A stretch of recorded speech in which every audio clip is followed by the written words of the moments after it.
नमस्कार, आप देख रहे हैं यूपी एक्सप्रेस। आपके साथ मैं दीपिका सिंह। बड़ी खबर ले रहे हैं अलीगढ़ से, जहां टायर रिपेयरिंग के कारखाने में एक भीषण आग लगी। आग से लाखों का सामान जलकर खाक हुआ है और दमकल की गाड़ियों ने आग पर फिलहाल काबू पाया। अलीगढ़ के बन्ना देवी क्षेत्र का पूरा मामला है। हम तस्वीरें आपको दिखा रहे हैं कैसे टायर का जो रिपेयरिंग सेंटर है वहां पर लाखों का नुकसान हुआ है। तो धुएं का गुबार छा गया है। देखिए आप किस तरीके से आग लगी है। फिलहाल जो खबरें मिल रही हैं वो ये कि फिलहाल आग पर तो काबू पा लिया गया, लेकिन इस कारखाने में जो आग लगी उससे लाखों का सामान जलकर खाक हो गया।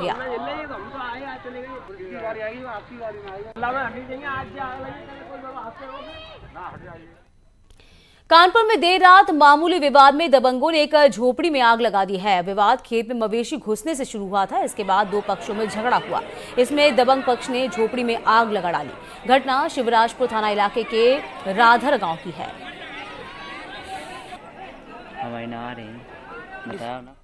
मिर्जापुर में एक युवती स्कूटी से गिरने पर घायल हो गई है। युवती के मुताबिक वो अपने भाई के साथ स्कूटी पर दवा लेने जा रही थी और इसी दौरान बाइक सवार दो शोहदों ने उसके साथ छेड़खानी कर दी। उसका दुपट्टा खींच लिया, जिससे वो सड़क पर आ गिरी, जिसे इलाज के लिए हॉस्पिटल में भर्ती करा दिया गया है। मामला मड़िहान इलाके का बताया जा रहा है।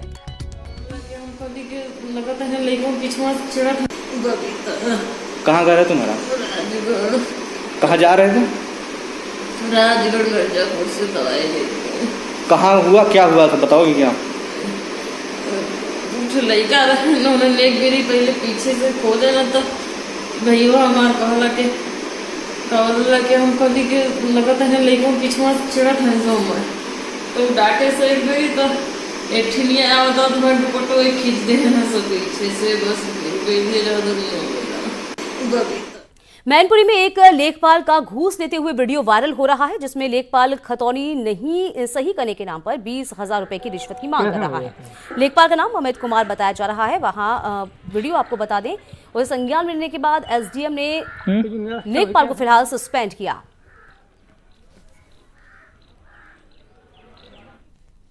इधर हाथरस के सासनी इलाके में ट्रक ने कार को टक्कर मार दी है, जिससे कार का अगला हिस्सा बेहद बुरी तरीके से क्षतिग्रस्त हुआ है। हादसा आगरा अलीगढ़ हाईवे पर है। आपको बता दें कि हादसे में कार सवार दो लोग गंभीर रूप से घायल हुए हैं, जिन्हें इलाज के लिए हॉस्पिटल भर्ती करा दिया गया। बताया जा रहा है कि ट्रक हाथरस की ओर आ रहा था, तभी अलीगढ़ से आ रही कार से टकरा गया। सीएम योगी कुछ देर में बस्ती पहुंच रहे हैं। बड़ी खबर आपको बता रहे हैं। सीएम यहां स्वास्थ्य सुविधाओं की समीक्षा करेंगे, साथ ही जिला अस्पताल और कई अन्य जगहों का निरीक्षण करेंगे। सीएम योगी कोविड अस्पताल और क्वारंटीन सेंटर का दौरा करेंगे। बस्ती के बाद सीएम योगी गोरखपुर के लिए रवाना होंगे। तो आज सीएम योगी आदित्यनाथ रवाना होंगे बस्ती के लिए और इसके बाद गोरखपुर का दौरा किया जाएगा। तो वैश्विक महामारी कोरोना वायरस के बढ़ते संक्रमण पर अंकुश लगाने की खातिर अब सीएम योगी आदित्यनाथ स्थलीय निरीक्षण का दौरा भी शुरू कर चुके हैं और इसी के सिलसिले में बस्ती का दौरा आज करेंगे। अनामिका इस पूरी खबर पर हमारी संवाददाता बनी हुई है। अनामिका, आज का क्या कुछ कार्यक्रम रहेगा सीएम योगी आदित्यनाथ का? देखिए, मुख्यमंत्री योगी आदित्यनाथ ने आज पहले टीम 11 की बैठक की और बैठक के बाद वो 2 जिलों का दौरा करने के लिए रवाना हो चुके हैं। पहले वो बस्ती जाएंगे, जहां पर जो कोविड-19 से संबंधित जो हॉस्पिटल्स बनाए गए हैं, इसके अलावा जो इमरजेंसी वार्ड है वहां का वो जायजा लेंगे। बस्ती का दौरा करने के बाद मुख्यमंत्री के गोरखपुर जाने का भी कार्यक्रम है, जहाँ पर फिर से वो हॉस्पिटल्स का ही दौरा करेंगे। तो जिस तरीके से स्वास्थ्य सेवाओं के प्रति मुख्यमंत्री गंभीर है, पहले उन्होंने मंत्रियों को ये जिम्मेदारी दी थी कि वो प्रदेश के अलग अलग जिलों में जाके स्वास्थ्य सेवाओं का हाल जाने, और अब मुख्यमंत्री खुद ही ग्राउंड जीरो पर जा करके जान रहे हैं कि वहाँ पे क्या व्यवस्थाएं की गई हैं। इसके अलावा सिर्फ आज ही नहीं बल्कि मुख्यमंत्री कल भी अलग जिले में जाएंगे। हालांकि जिला भी तय नहीं हुआ है, लेकिन ये जानकारी मिल रही है कि मुख्यमंत्री आज बस्ती और गोरखपुर के दौरा करने के बाद आने वाले दिनों में भी कुछ ऐसे दौरे करके प्रदेश के स्वास्थ्य सेवाओं का हाल जानेंगे। तो फिलहाल मुख्यमंत्री में 2 जिलों के दौरे पर है। दीपिका, बिल्कुल अनामिका, बने रहिएगा हमारे साथ आप। तो सीएम योगी ने टीम 11 के साथ बैठक की है और इस बैठक में सीएम ने कामगारों और कल खुलने वाले धार्मिक स्थल को लेकर अधिकारियों को कड़े निर्देश भी दिए हैं। तो कल 8 तारीख है और धार्मिक स्थल खुलेंगे। अनामिका हमारे साथ बनी हुई लगातार। अनामिका, टीम 11 की बैठक में क्या कुछ दिशा निर्देश जारी किए गए? देखिए, सबसे ज्यादा महत्वपूर्ण दीपिका, कल से जो टास्क है जिला प्रशासन के सामने उसको देखना, क्योंकि कल से शॉपिंग मॉल रेस्टोरेंट और इसके अलावा जो धार्मिक स्थल हैं उनको खोलने की एडवाइजरी जारी की जा चुकी है। और उसी के तहत आप पूरे शहर में देख रही होंगी आप, जो सैनिटाइजेशन का काम है वो चल रहा है। तो जिस तरीके से लोग शॉपिंग मॉल जाएंगे, मंदिर जाएंगे, तो वहां पे लोगों को एहतियात बरतने के लिए जो गाइडलाइंस जारी की गई सरकार की ओर से, उसको फॉलो करवाना बड़ी जिम्मेदारी है। और ये भी देखना होगा कि लोग मंदिर में जाए, मस्जिद में जाए, गुरुद्वारे में जाए तो सोशल डिस्टेंसिंग का पालन करें, जिसको लेकर के लगातार मुख्यमंत्री बैठकें कर रहे हैं। जो जिलाधिकारी हैं उनको भी ये कह रहे हैं कि वो अपने अपने जिलों में एहतियात बरतने के लिए निर्देश दें, तमाम मीटिंग्स करें जिला प्रशासन के लोगों के साथ, और ये सुनिश्चित करें कि लोग जब घर से बाहर निकले अपने जरूरी कामकाज के लिए तो सोशल डिस्टेंसिंग का वो पालन करें। मंदिर में दर्शन करने जाए, पूजा पाठ करने जाए तो वहां पर भी वो मास्क लगा करके जाए, मूर्ति को छुए नहीं, घंटी बजाए नहीं। शॉपिंग मॉल में भी जब वो जाए तो ग्रुप में ना खड़े हो, लिफ्ट का इस्तेमाल कम से कम करें। तो बहुत सारी ऐसी इंस्ट्रक्शंस जो है वो कुल मिला के हम कह सकते हैं अनामिका, तैयारियां इस वक्त दुरुस्त कर ली गई हैं। और हम भी दर्शकों से ये अपील करेंगे, यदि आप धार्मिक स्थलों पर जाएं, मॉल जाएं, कहीं बाजार जाएं तो अपना विशेष ख्याल रखें, मास्क पहने, समय समय पर सैनिटाइज करें। बढ़ेंगे आगे। समाजवादी पार्टी की प्रवक्ता डॉक्टर रोली तिवारी मिश्रा के ट्वीट से पार्टी में हलचलें तेज हो गई हैं। उन्होंने पार्टी अध्यक्ष अखिलेश यादव को ट्वीट किया, जिसमें उन्होंने लिखा है कि आदरणीय अखिलेश यादव जी, पिछले 15 घंटे से कुछ यादव लोग आपकी ऑफिशियल FB प्रोफाइल पर मुझे ब्राह्मण होने की वजह से गालियां दे रहे हैं। और खास बात यह है कि उनमें से एक गोरखपुर सपा जिला पंचायत अध्यक्ष का पति मनोरंजन यादव है। मैं एक महिला हूं, 2 पुत्रियों की मां हूं और देश के एक सैन्य अधिकारी की पत्नी हूं। और रोली तिवारी हमारे साथ खुद फोन लाइन पर जुड़ी हुई हैं। रोली तिवारी जी, आपका ट्वीट देखा हमने, कौन ये लोग हैं, आपको कब से ये टारगेट कर रहे हैं, क्या कहना चाहती हैं आप? देखिए, कहना तो कुछ नहीं है। समाजवादी पार्टी मेरी मातृत्व पार्टी है और आदरणीय अखिलेश यादव जी ही वो व्यक्ति हैं जिन्होंने मुझे राजनीतिक पहचान दी और मेरे गुरु भी हैं और मेरा गुरूर भी है, मैंने लिखा है।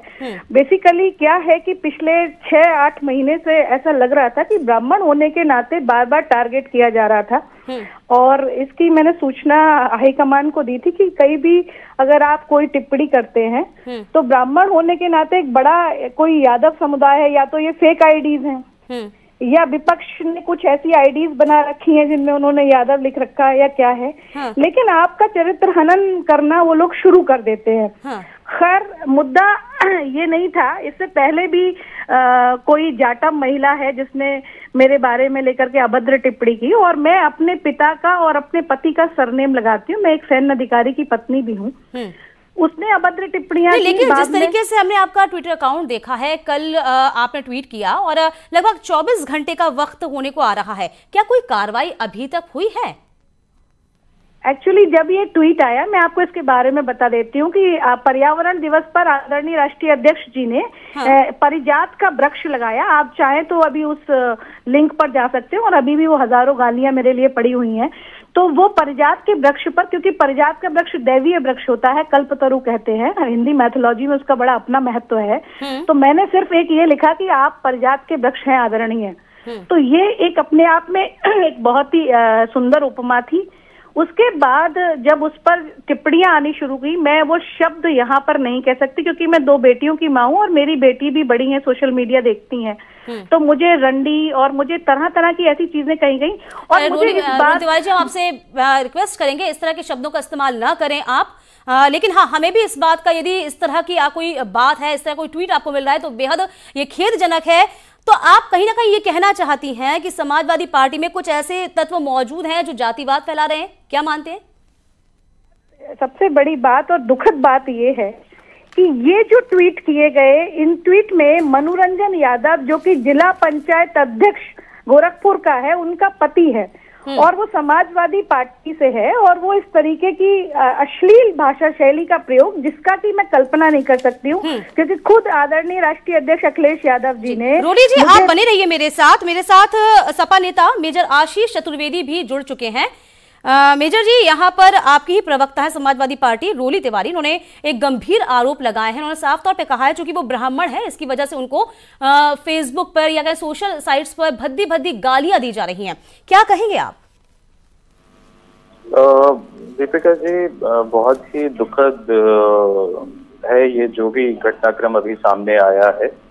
और मैं समझता हूँ कि केवल ब्राह्मण होने की वजह से ऐसा हुआ है, मैं इसको ऐसे नहीं जोड़ता हूँ।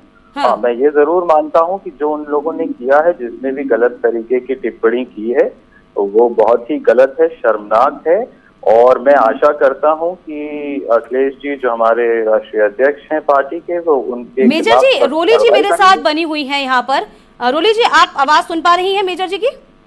आशीष की पा रही हूँ। मेरे परिवार का, आपने सुना मेरे होगा, उन्होंने ये बोला है, एक मिनट रुकिए, उन्होंने ये बोला है कि ये संभव नहीं है कि ब्राह्मण होने की वजह से आपको इस तरह की बातें कही जा रही है। क्या आप कहना चाहेंगी आप?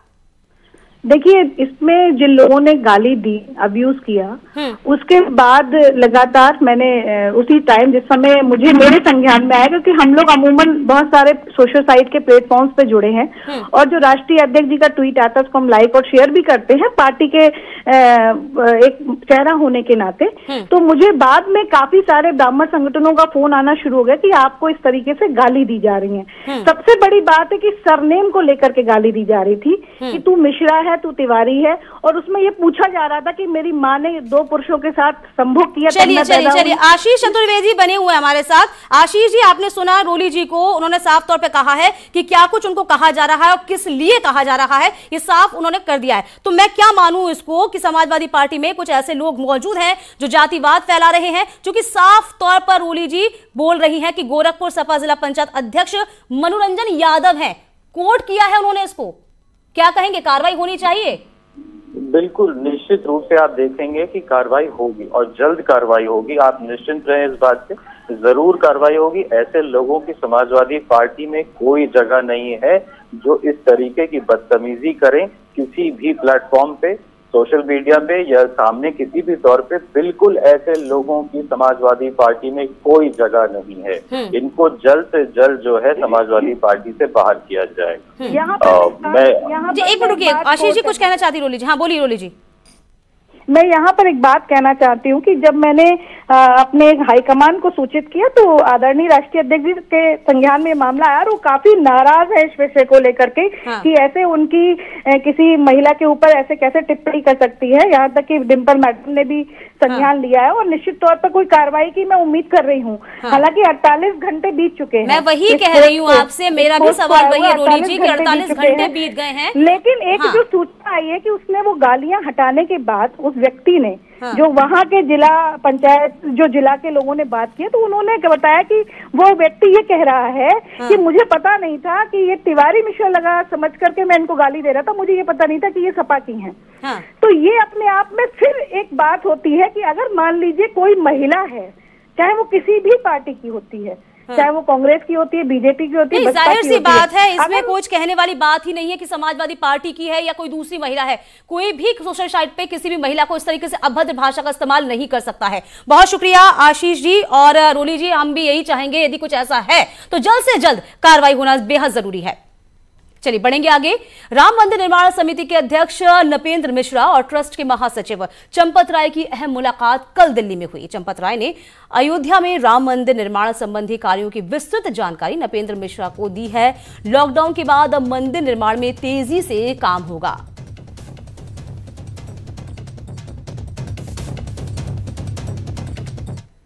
चलिए कोरोना से जुड़ी हुई 10 बड़ी बातें आपको बता दें, बड़े अपडेट आपको बता देते हैं। तो भारत में अब तक 2,46,628 कोरोना पॉजिटिव हैं। भारत में कोरोना से 6,929 लोगों की अब तक मौत हो चुकी है। 24 घंटे में 9,971 नए कोरोना पॉजिटिव केसेस सामने हैं। 24 घंटे में कोरोना से 287 लोगों की मौत भी हो गई है। बात हम यूपी की करते हैं तो यूपी में 10,103 कोरोना पॉजिटिव के मामले अब तक सामने आ गए हैं। 238 की मौत है। उत्तराखंड में 1,305 कोरोना पॉजिटिव हैं। 12 की मौत हो चुकी है। यदि हम महाराष्ट्र की बात करते हैं तो 82,968 कोरोना केस हैं। 2,969 की मौत हो गई है। दिल्ली में 27,654 कोरोना पॉजिटिव, 761 की मौत हुई है। दुनिया भर की बात कर ली जाए तो 66,63,000 कोरोना पॉजिटिव दुनिया भर में कोरोना से। आपको बता दें कि लगभग जो मौतों का आंकड़ा है वो बढ़ता जा रहा है।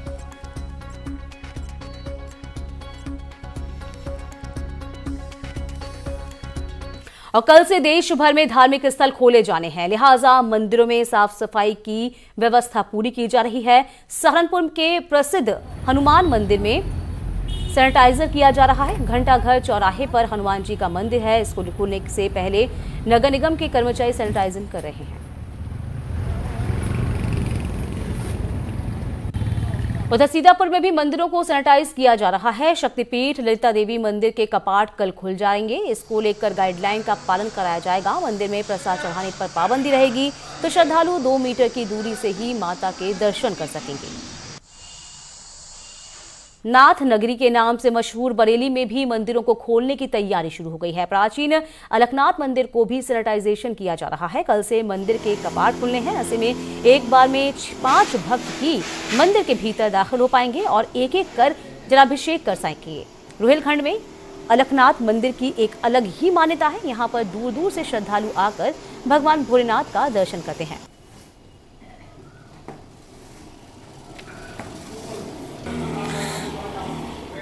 शाहजहांपुर में केंद्र सरकार के गाइडलाइन के अनुसार होटल, रेस्टोरेंट, मॉल, धार्मिक स्थलों और दफ्तरों में तैयारियां शुरू हो गई हैं। अनलॉक 1 में मिली राहत के बाद से जनजीवन पटरी पर लौट जाएगा। इसके साथ ही होटल्स और मॉल्स के लिए अलग से गाइडलाइन जारी हुई है, जिसमें सोशल डिस्टेंसिंग के लिए 6 फीट की दूरी और मास्क लगाना जरूरी है। साथ ही थूकने पर पूरी तरह से पाबंदी होगी। Welcome back. बढ़ते हैं खबरों में आगे। बिजनौर में मंडवा थाना इलाके के इमामपुरा गांव सिरवे आशिक की बेरहमी का शिकार हुई एक युवती। आपको बता दें कि कल इस युवक ने इस युवती को घायल किया था और इस युवती ने आज मेरठ में दम तोड़ दिया। युवती पर एक के बाद एक चाकुओं से कई वार इस युवक ने किए थे, जिससे युवती गंभीर रूप से घायल हो गई थी, जिसे बिजनौर से हायर सेंटर मेरठ रेफर किया गया। आरोपी ने खुद को भी हमला कर घायल किया था। सहारनपुर में पुलिस और बदमाशों के बीच मुठभेड़ हुई है। इसमें 20,000 के इनामी बदमाश चैंपियन को गिरफ्तार किया गया है। तीतरो के साले चौराहे पर चेकिंग कर रही स्वाट टीम और क्राइम ब्रांच की टीम पर बाइक सवार 2 बदमाशों ने फायरिंग कर दी, जिसमें के बाद मौके से बदमाश फरार हो गए तो पुलिस ने बदमाशों का पीछा किया और जवाबी फायरिंग में पुलिस की गोली एक बदमाश के पैर में जा लगी, जिससे बदमाश घायल होकर गिर गया है, जबकि दूसरा बदमाश मौके से फरार होने में कामयाब रहा। चेकिंग के दौरान मोटरसाइकिल सवार 2 युवकों को रोकने का प्रयास किया गया, तो वो रुके नहीं और भागने लगे। पुलिस पार्टी द्वारा जो पीछा किया गया, ब्राइट होम स्कूल के पास उनके द्वारा पुलिस पार्टी पर जान से मारने की नीयत से फायरिंग की गई। पुलिस द्वारा की गई आत्मरक्षार्थ फायरिंग में एक बदमाश को चोट लगी है और दूसरा अंधेरे का फायदा उठाकर भाग गया। पश्चिमी यूपी में एनकाउंटर का सिलसिला जारी है। मुजफ्फरनगर के चरथावर इलाके में आज तड़के पुलिस और बदमाशों के बीच मुठभेड़ हुई। इसमें 10,000 का इनामी बदमाश पुलिस की गोली लगने से घायल हुआ है। इसे लेकर पुलिस ने गिरफ्तार कर लिया और इलाज के लिए हॉस्पिटल में भर्ती करा दिया है। बदमाश पर लूट के कई मुकदमे दर्ज हैं। नोएडा में देर रात पुलिस और बदमाशों के बीच मुठभेड़ हुई है। सेक्टर 49 इलाके में हुई मुठभेड़ में एक बदमाश के पैर में गोली लगी और घायल हुआ है, तो दूसरा मौके का फायदा उठाकर भागने में कामयाब रहा। पुलिस ने पकड़े गए बदमाश का आपराधिक रिकॉर्ड को खंगालने की कोशिश में जुटी है। उसके कब्जे से एक बाइक, एक तमंचा बरामद हुआ है। खबर एटा से। एटा में रास्ते के विवाद को लेकर 2 पक्षों में खूनी संघर्ष हुआ है। दोनों पक्षों के बीच जमकर लाठी डंडे चले हैं, फायरिंग भी हुई है। इस खूनी खेल में 6 से ज्यादा लोग घायल हुए हैं, जिन्हें अस्पताल में भर्ती करा गया है। थाना रिजोर क्षेत्र के मिश्री गांव में ये घटना घटी है। इसके बाद पुलिस मौके पर पहुंची, लेकिन ये दोनों पक्ष पुलिस के सामने भी आपस में भिड़े रहे। तो तस्वीरें आप देखिए, खूनी संघर्ष किस तरीके से एटा में हुआ है। रास्ते का विवाद बताया जा रहा है इसका एक बड़ा कारण। वहीं पुलिस मौजूद थी, उसके बावजूद भी लाठी डंडे चले, पथराव हुआ, फायरिंग हुई।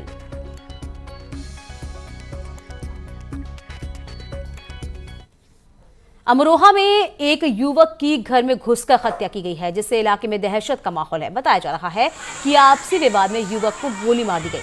इसके बाद हमलावर मौके से फरार हो गया। मामला हसनपुर कोतवाली इलाके के डोमखेड़ा गांव का है। वहीं पुलिस मामले की छानबीन में जुटी है। साथ ही आरोपी युवक की तलाश की जा रही है। बरेली में रंजिश के चलते 7 साल के बच्चे की बेरहमी के साथ हत्या हुई है। बच्चे का शव तालाब में मिला। पोस्टमार्टम रिपोर्ट में मौत की वजह चोट बताई गई है। बच्चा शुक्रवार को खेलते वक्त घर से निकलने के बाद लापता था। पुलिस का कहना है कि इस मामले में 6 लोगों के खिलाफ नामजद FIR दर्ज करके दबिश दी जा रही है। बाहर तालाब में इसकी डेड बॉडी मिली। इसके शरीर पर कुछ चोट के निशान थे। पोस्टमार्टम कराने पर इसकी मौत चोटों से आनी दर्शाई गई है। नामजद मुकदमा इसमें 6 लोगों के खिलाफ लिखा गया है, जो पुरानी रंजिश जिनसे बताई जा रही थी। शीघ्र ही अभियुक्तों की गिरफ्तारी करके और इस केस में कार्रवाई की जाएगी। प्रयागराज पुलिस को बड़ी कामयाबी हाथ लगी है। सिविल लाइन थाना पुलिस ने चेकिंग के दौरान एक शख्स के पास से चोरी की प्राचीन मूर्ति को बरामद किया है। अष्टधातु की लड्डी गोपाल की मूर्ति की कीमत करीब 50 लाख रुपए आंकी गई है। 1 किलो 200 ग्राम की वजन की ये मूर्ति काफी दुर्लभ बताई जा रही है। पुलिस ने मामले में अमित द्विवेदी नाम के एक शख्स को गिरफ्तार किया है, जो बांदा का रहने वाला है। साथ ही पुलिस ने चोरी की एक स्कूटी भी बरामद की है, जो दारागंज इलाके से चोरी की गई थी। आज चेकिंग के दौरान थाना सिविल लाइंस की पुलिस ने एक युवक को पकड़ा और जब उसके जो स्कूटी है उसकी तलाशी ली गई तो उसमें से एक अष्टधातु की बेशकीमती मूर्ति बरामद हुई है, जिसकी अंतर्राष्ट्रीय बाजार में कीमत लगभग 50 लाख रुपए है। ये लगभग 1.25 किलो की मूर्ति है, लड्डू गोपाल की मूर्ति है और काफ़ी प्राचीन है। फिरोजाबाद में एक लड़की की पिटाई का वीडियो वायरल हो रहा है। ये पिटाई कोई और नहीं बल्कि उसके परिजन ही कर रहे हैं और बताया जा रहा है कि लड़की के परिजन उसकी शादी कहीं और कराना चाह रहे हैं, लेकिन वह शादी करने के लिए राजी नहीं है, इसलिए वह खेत में छिप गई थी। लेकिन परिजनों ने उसको ढूंढ निकाला और उसकी जमकर पिटाई की, जिसका वीडियो अब वायरल हो रहा है। और इसी के साथ इस बुलेटिन में अभी के लिए बस इतना ही। वक्त छोटे से ब्रेक का। ब्रेक के उस पार भी खबरों का सिलसिला लगातार जारी।